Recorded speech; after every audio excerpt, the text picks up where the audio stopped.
원문 읽어보셨죠?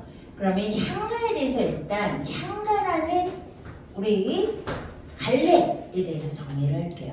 그래서 그 앞에 고대가요가 무엇인지, 백제가요의 특징은 뭔지, 그 다음에 이제 향가야. 시대 순으로 이 장르에 대해서 여러분들이 정리를 해주세요. 이론이죠. 일단 향가는 이제 개념이 정의가 신라시대 때 유행했던 노래예요.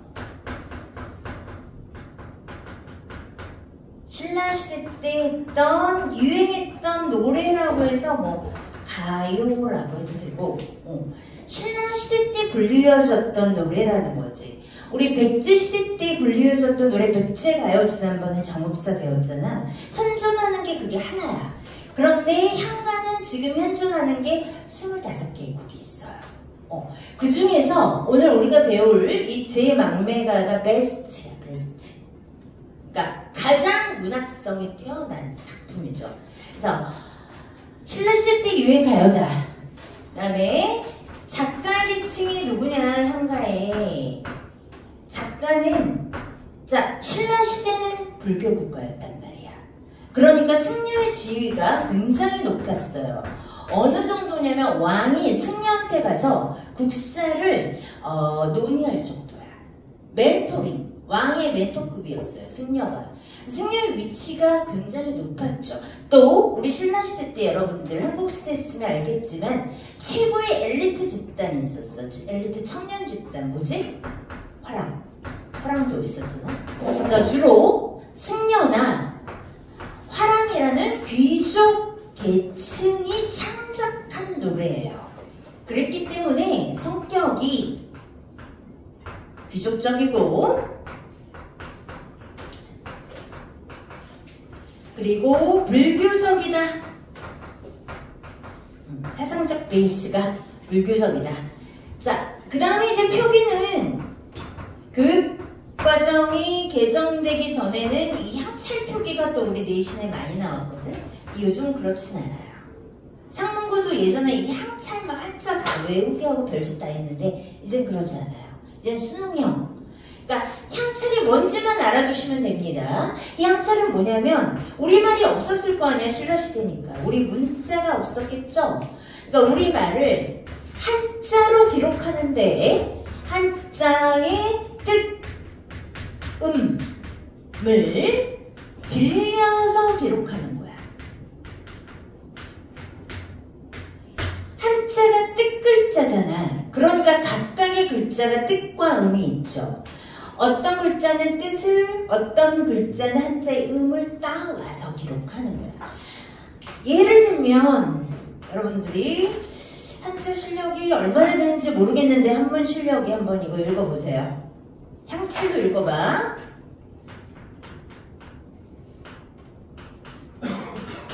그러니까 이 뜻은 주로 실질 형태소 부분.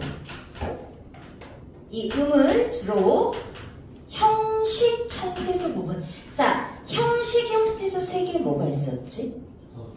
그렇지. 조사, 접사, 어미죠.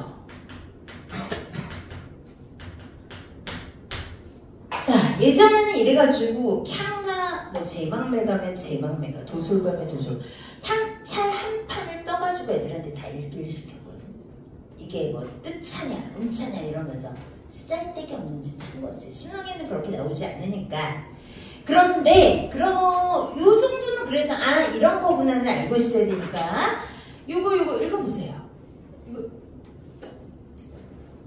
아는데 모르는 척 하는 거지. 모르는데 산 알죠? 산이고 얘는 얘 아는 사람. 지는 여기가 붙어야 되지.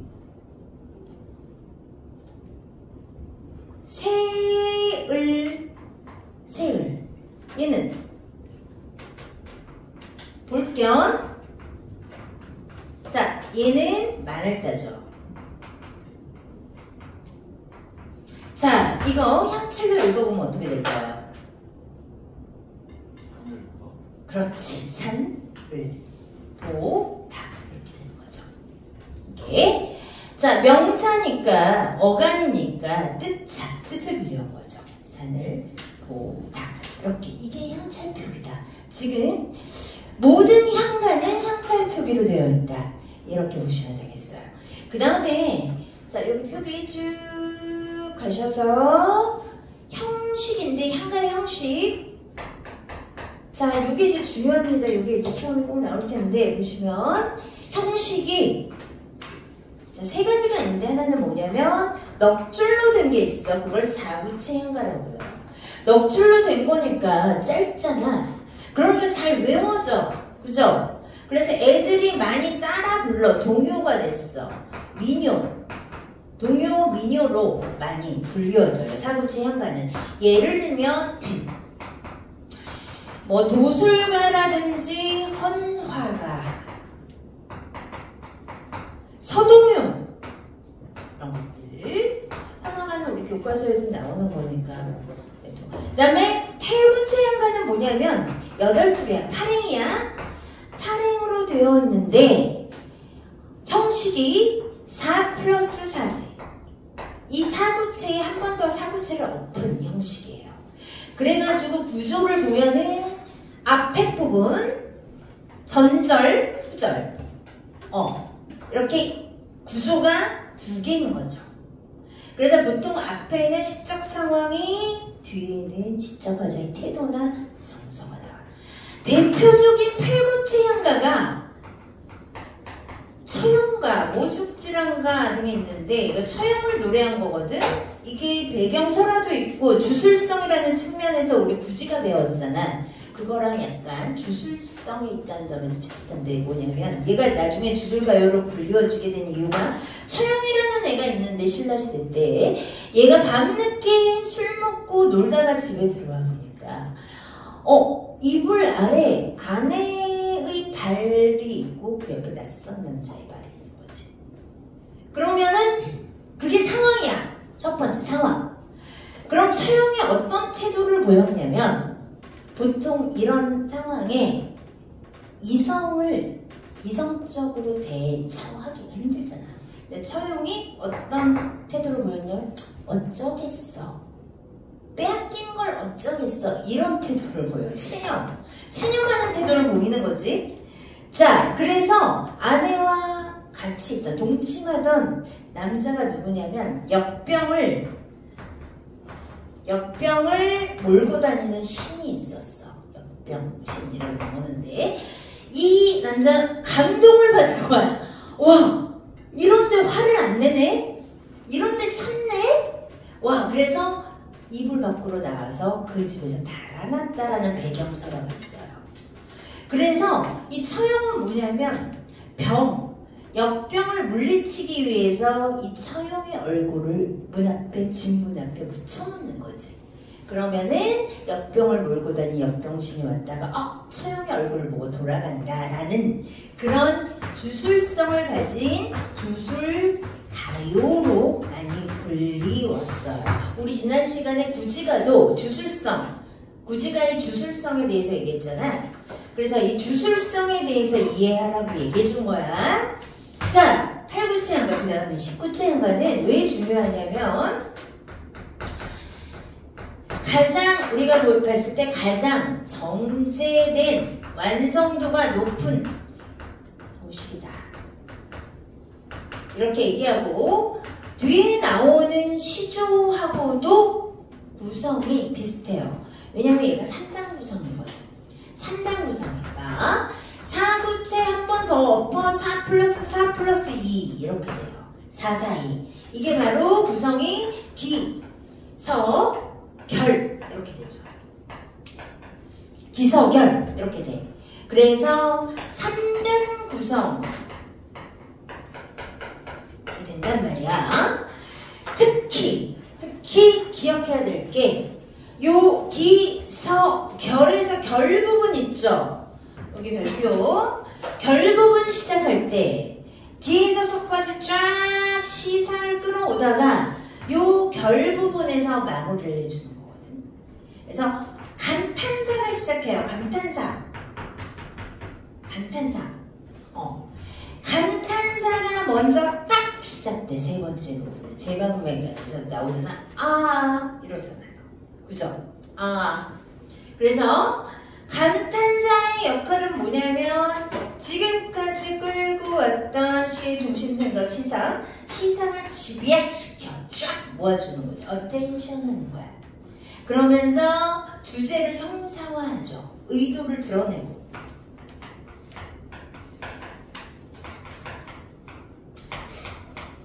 그래서 주제를 효과적으로 표출하는 역할을 한다. 그래서 기서결. 자, 우리가 이제 이거 다음에 배울게. 평시조인데 조선시대. 평시조에서도 종장에 보면은 종장 척구에 감탄사로 시작해요. 그래서 향가의 전통을 이어받았다. 전통적인 요소다. 이렇게 보죠. 그건 짧게. 그래서 요 형식 알아두시고, 자, 형식. 자, 그러면은 이 향가 중에서 아까도 얘기했지만 19제 향가 중에서 시험에, 그러니까 수능 필독이자 내신도 필수 작품인 제방맥이 볼 건데, 그 참기파랑가도 있고 모죽지랑가도 있고 도술가도 있고 책이 그렇잖아요. 다 하면 좋겠지만 지금 시간이 없는 건데 중요한 것부터 합니다. 시험에 나올 거. 자, 이게 베스트 작품이에요. 향가의 베스트. 왜냐하면 문학성과 예술성 굉장히 높다라는 거죠. 이 시기의 시인데, 와, 정말 문학적으로 잘 형상화된 예술적 형상화가 뛰어나다. 자, 월명사, 외경사가가 있고 이게 스님입니다. 제망매가는 여러 시들하고 연계돼서 내용적으로도 연계돼서 나올 수가 있으니까 여러분 잘 들어보세요. 망매가 뭐지? 망매는 죽은 누이야. 죽은 누이. 쟤는 추모하는, 그리워하는 뜻이고, 자, 가는 노래고, 즉 죽은 누이를 추모하는 노래네. 죽은 누이를. 자, 19체 향가예요. 19체 향가니까 기서결 나누겠죠. 19체 향가 이거 지금 봤듯이 제재가 혈육의 죽음이야.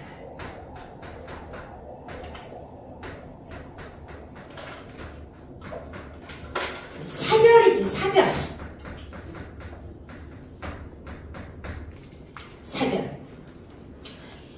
자, 그래서 기서결로 나누면 생사길은 이에 있음에 머뭇거리고. 우리 현대역이랑 같이 보세요. 나는 간다는 말도 못다 이루고 가는구나. 1, 2, 3, 4까지가, 여기까지가 기에 속해요. 그쵸? 그 다음에 어느 가을 이른 바람에 이에 저에 떨어질 잎처럼 한 가지에 나고 가는 곳 모르겠구나. 5, 6, 7, 8 기서. 그 다음에 90결. 이렇게 기서 그죠? 세 부분으로 일단 나눠보고 내용을 보겠습니다. 그러니까 사별이라는 구체적인 시적 상황이 특정되어 있어요. 보면 누이가 죽은 거지, 젊은 누이가. 거기서 반응, 시적 화자의 반응을 보셔야 되죠. 그게 주제라고 했지. 그래서 우리가 시를 감상할 때는 시인이 대리인으로 세운 시적 화자에 몰입해야 돼요. 그래서 그 시적 화자가 말하는 거, 반응하는 거, 느끼는 거, 그리고 행동하는 거, 그것에 주제가 있다는 거죠. 자, 이거 굉장히 철학적으로도 인식론적, 존재론적으로도 굉장히 내용 깊은 시예요. 보시면 생사의 길은 이에 있음에, 여기에 있음에 머뭇거리고. 자, 머뭇거리고 밑줄 쳐봐. 주어가 누구냐면 누이야. 누이가 머뭇거리고 있는 거지. 생사길 앞에서 머뭇거리고, 나는 간다는 말도 못하고. 자, 삼행에 나는 누구냐면 누이야. 죽은 누이. 나는 간다는 말도 못다 이루고 가는구나. 자, 이 기는 누이의 죽음인데 잘 보세요. 야, 나 죽는다. 나 지금 간다 라는 말도 못했대. 그럼 누이는 어떻게 죽은 걸까? 갑작스럽게 죽은 거죠. 누이의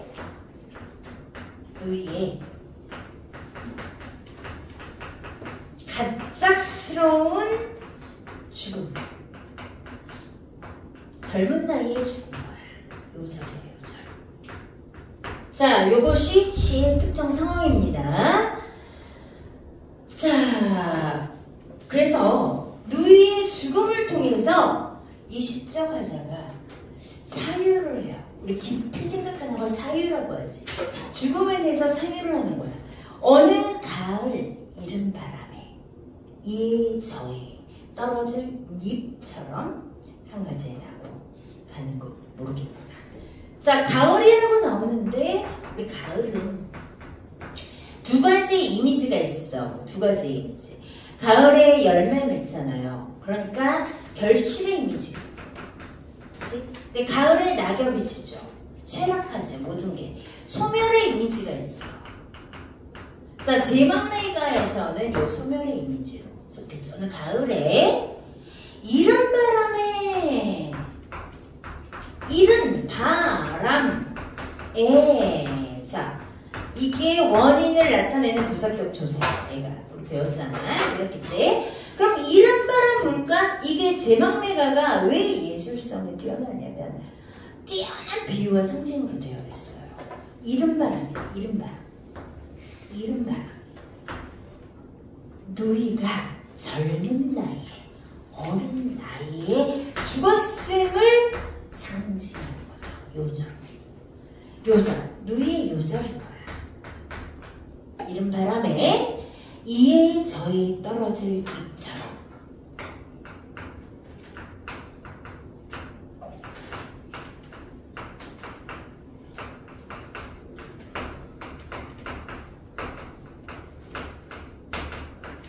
이에 저에 떨어질 잎처럼 했는데 이에 저에 떨어질 자, 잎 이렇게 했죠.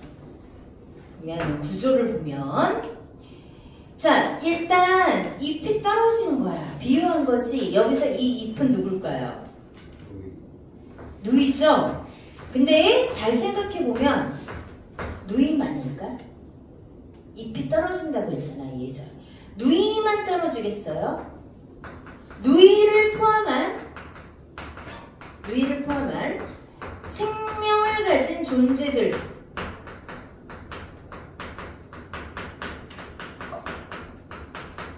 존재 전부를 상징하는 거죠. 그러면서 입처럼이라기 때문에 이걸 비유, 직유법이기도 해요. 그럼 여기서 뭐냐면 정말 중요한 부분이지. 이 부분이 정말 핵심적인 부분이에요. 보세요. 이 잎이라는 것이 떨어질이야. 떨어질. have to. 반드시 떨어지게 돼 있어. 즉 누이가 죽었는데 이 죽음은 사람을 골라가면서 오는 게 아니라는 거지. 필연적이야. 죽음은 필연적인 거죠. 죽음의 필연성. 그럼 반대로 생각해봐. 우리가 살고 있는 삶은 어떤 거예요? 반드시 끝이 있죠. 삶의 유한성. 존재, 생명을 가진 존재의 유한성에 대해서 자각하는 거죠. 무엇을 통해서? 누이의 죽음을 통해서. 왜냐면 우리가 평소에 살면서 아무 일이 없는데 갑자기 죽음에 대해서 자각하고 삶에 대해서 자각한다. 나 언젠간 죽겠지. 내 삶은 유한하다. 그런 거 갑자기 어느 순간 자각하지 않잖아요. 정말 가까운 존재가 죽었을 때 그런 경험들이 아직 어리니까 없겠죠. 선생님 같은 경우는 21세 때 선생님 친구가 죽은 적이 있거든. 근데 아주 친했던 친구는 아니지만 심지어 중앙대 의대까지 갔어. 예과 2학년 때. 또 학교 과목에서 떨어져서. 그 사고사라고 했는데 내가 봤을 땐 스스로 목숨을 끊은 것 같다는 느낌. 아주 친한 친구는 아니었지만 그때 얘가 중앙대 의대까지 가려면 제대로 살았겠냐고. 18세까지 공부만 했을 거 아니야. 그치? 그랬던 애가 죽었어? 그렇게 허무하게? 예과 때? 와, 너무 허무한 거지. 너무 허무한데 그때 생각을 하게 돼요. 그때 진짜 맞아, 우리 모두 이렇게 죽으면 끝인데 내일 죽을 수도 있는 것 같아. 죽음이라는 게 이렇구나. 삶이라는 것은 우리에게 유한한 것이구나. 삶과 죽음은 붙어있는 것이구나에 대해서 새삼스럽게 자각이 되는 거지. 그러니까 이 월명사도 누이가 죽음으로 해서 이 죽음이라는 것, 삶이라는 것에 대해서 통찰하게 되는 거예요. 사유하게 되는 거지. 그래서 여기서 느낀 건 뭐냐면 우리 존재, 생명을 가진 존재들의 유한성이야. 우리는 다 유한한 존재들이다 라는 거죠. 그래서 이 저의 떨어질 잎처럼 누이가 어떻게 한 가지에 나고 가는 곳을 모르겠구나. 같은 부모한테서 태어났잖아. 한 가지. 그래서 한 가지가 뜻하는 거 같은 부모죠. 같은 핏줄. 한 핏줄이란 말이야. 나고 너 가는 곳을 모르겠구나. 밑줄 쫙 쳐. 모르겠구나. 영탄법. 탄식하는 거지. 와, 진짜 이렇게 갈 수 있다는 것이 너무나 인생무상을 느끼는 것이에요. 형제인데 한 부모한테서 태어났는데 죽으니까 가는 것을 알 수 없어요. 인생무상. 이 인생무상을 한마디로 얘기하면 뭐지? 허무함이야. 덧없음. 허무함.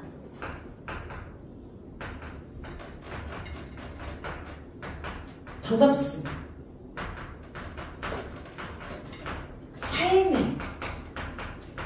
자, 이걸 느끼는 거죠. 여러분들은 인생무상을 느낄 겨를이 없죠. 가장 치열할 때니까. 삶에서 이 10대 중후반이 가장 치열할 때야, 지금. 앞으로의 인생에서 이렇게까지 치열한 적은 없을 거예요. 단 한 번도.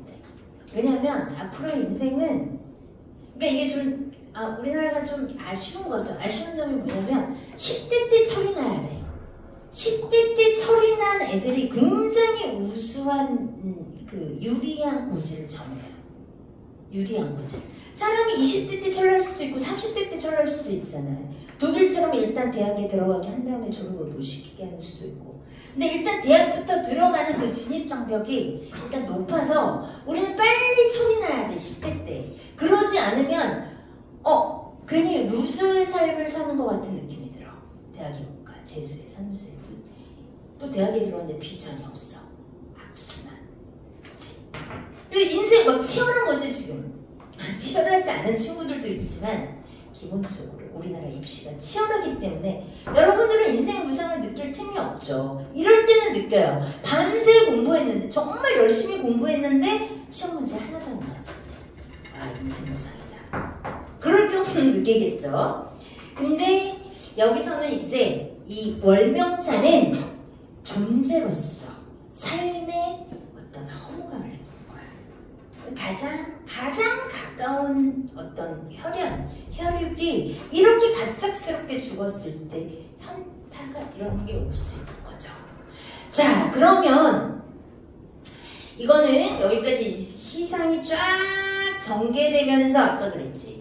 세 번째 부분에서 어텐션 시키면서 자기가 말하고자 하는 주제를 표출한다고. 그래서 아야라고 감탄사로 이제 시작돼요. 감탄사 아야. 이 역할이 뭐냐면 어텐션 주의 환기시키면서 시상을 쫙 모아주는 거. 집약시켜줘. 그러면서 이제 태도가 나와. 태도. 우리 시적 화자에 정서하고 태도는 약간 달라요. 정서는 내면이라면 태도는 밖으로 드러나는 거야. 그래서 지금 이렇게 누이가 죽어서 엄청나게 슬프고 고통스럽고 허무하고 더덥고 이런 걸 느낀단 말이야. 그러면은 마지막에 어떻게 처리할 것이냐. 미탄 차례서 맛볼라 도닦아 기다리겠노라. 구행에 미탄 차례에서 만날라. 그래서 미탄 차례 바로 기독교에서 말하는 천국이야. 불교지 불교. 불교에서 말하는 극락 서방 정토. 이 사람이 승려잖아. 미탄 차례에서 자 거기 문장성 보면 생략돼 있어요. 누이를 만날 나. 여기서 이 나는 삼행이 나와 달리 누구겠니? 월명사.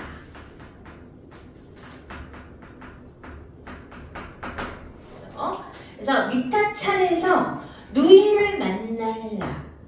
여기서 굉장히 중요한 포인트가 나오는 거죠. 종교를 왜 가자? 종교를 교회 다니는 사람, 교회 수련회 가고 종교가 내세가 있다고 생각하잖아. 천국에 간다, 그쵸? 그 내세관을 갖고 있잖아, 그치? 그래서 종교가 생기게 된 것도 인간이 유한하기 때문이에요. 절대성, 영원성, 영원한 거, 없어지지 않는 거, 지속되는 거, 그런 게 없을까? 인간이 이렇게 약하고 유한한데 그러다 보니까 이제 종교도 생긴 거죠. 자, 지금 불교에서 말하는 요 극락, 극락에서 내세관이 들어가는 거죠. 만날다, 누이를 만날라. 도닦아, 불도겠지? 도닦아 기다리겠나잖아.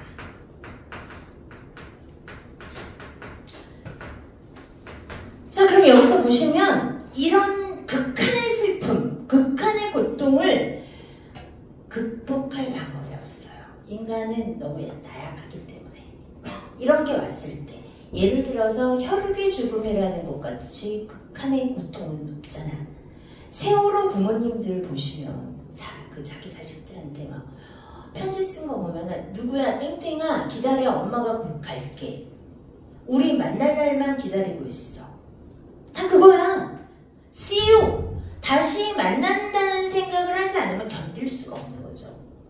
이제 다시 만날. 그러니까 18년 된 강아지가 죽었을 때, 나 같은 경우는 화장터에 이제 가서 이렇게 보내줄 때 보면은 다 뭐 뽀삐야, 뭐야 사람들이 써놓은 그 메시지를 보면 See you야. 다시 만나, 기다려. 이것도 마찬가지예요. 다시 만날 수 있다고 생각할 수 있기 때문에 살 수 있는 거야. 이게 영원한 이별이라고 생각하면은 이 고통을 참기가 힘들어요. 그러니까 우리는 다시 만날 거야. 다시 만날 수 있어. 라고 생각하는 거죠. 그러면서 이 슬픔을 극복하겠다는 거지. 여기서 분명히 슬픔에 극복 의지가 드러나요. 의지. 이건 그냥 슬픔으로 끝나는 게 아니라 내가 도닦아서 기다리겠다. 만날 날을. 극복 의지가 바로 이 시적 과제의 태도이고 주제인 거죠. 그럼 그 극복할 수 있는 도구가 뭐야? 종교라는 거죠. 종교를 통해서 극복해 나가겠다는 거야. 그래서 자, 슬픔의 종교적 승화라고 해도 맞고 종교적 초월, 슬픔을 이겨냈다라는 얘기야. 초월했다라는 이 얘기가 하나 맞죠. 그래서 그 극복의 도구로 내가 종교를 택하겠다. 종교적 삶을 살겠다. 수행을 하겠다. 그 얘기죠. 그래서 기서결인데 기서에서는 누이의 죽음에 대한 덧없음에 대해서 나와 있고 마지막 결에서는 그 슬픔을 극복하겠다라는 의지가 표출되면서 끝내는 굉장히 완성도가 높고 상징과 비유가 뛰어난 예술성 있는 작품이에요. 자, 특징 정리할게요. 특징.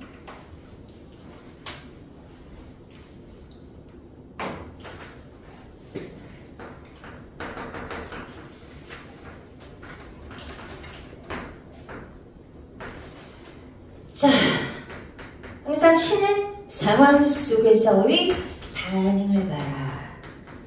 그렇죠? 그래서 누이의 갑작스러운 죽음 요절.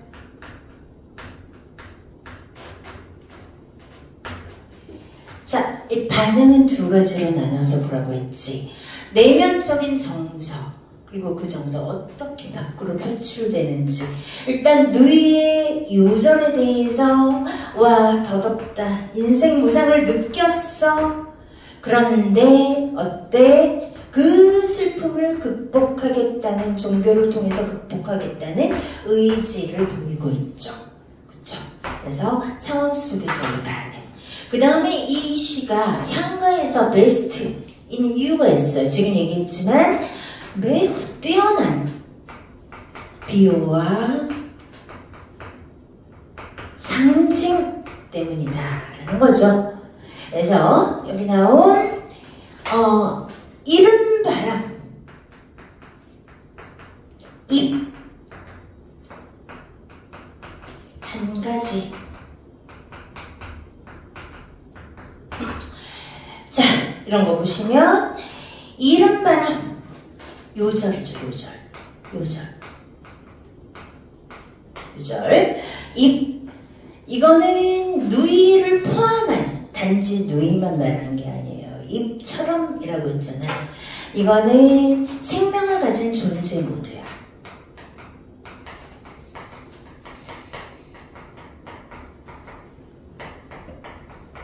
누이 포함해서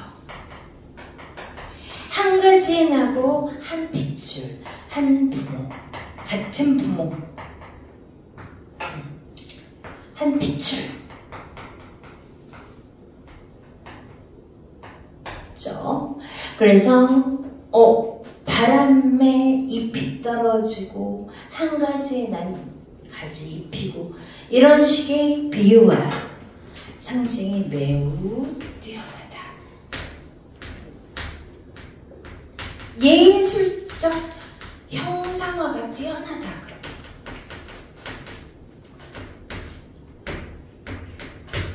그러니까 보통 우리가 보면 예술성이 있다 그런 말 하잖아요. 문학성이 있다, 예술성이 있다 이렇게 되죠.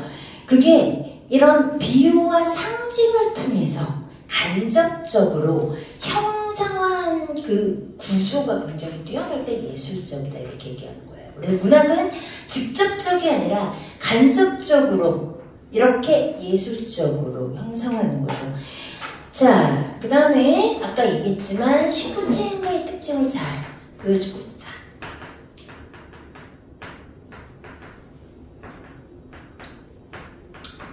그래서 기성결 3단 구성이잖아. 3단 구성이고, 기에서는 누이가 죽었어 상황. 가는 곳을 모르겠구나. 정서. 하지만 내가 도닦아서 기다릴 거야, 다시 만날 날을. 그래서 태도. 이렇게 발전하고 있죠. 여기가 주제란 말이야. 극복 의지. 의지가 드러난 부분이에요. 의지. 보통 사별을 제재로 한 시 중에서 그 슬픔을 극복하겠다라는 의지가 보인 시들이 많지가 않습니다. 이 시는 좀 대표적으로 의지, 슬픔을 극복하겠다는 의지를 보여준 시란 말이죠.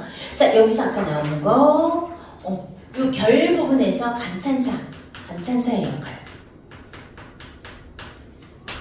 자, 감탄사의 역할. 다시 한번 개념어, 문학은 개념어 싸움이거든. 내가 이해를 했는데도 개념어를 몰라서 틀리는 경우가 많아요. 시상의 집약이 뭐냐면 쫙 모아준다는 얘기야. 지금까지 끌어온 얘기를 서머리, 전제한 상태에서 쫙 모아서 내가 터뜨리겠다는 얘기거든. 그래서 쫙 집약하고 attention, 주의를 환기시켜주는 역할을 하고, 두 번째는 우리 나중에 조선시대, 조선의 시조, 시조의 종장, 초장, 중장, 종장, 첩구, 감탄사로 형식적인 계산을 했어요.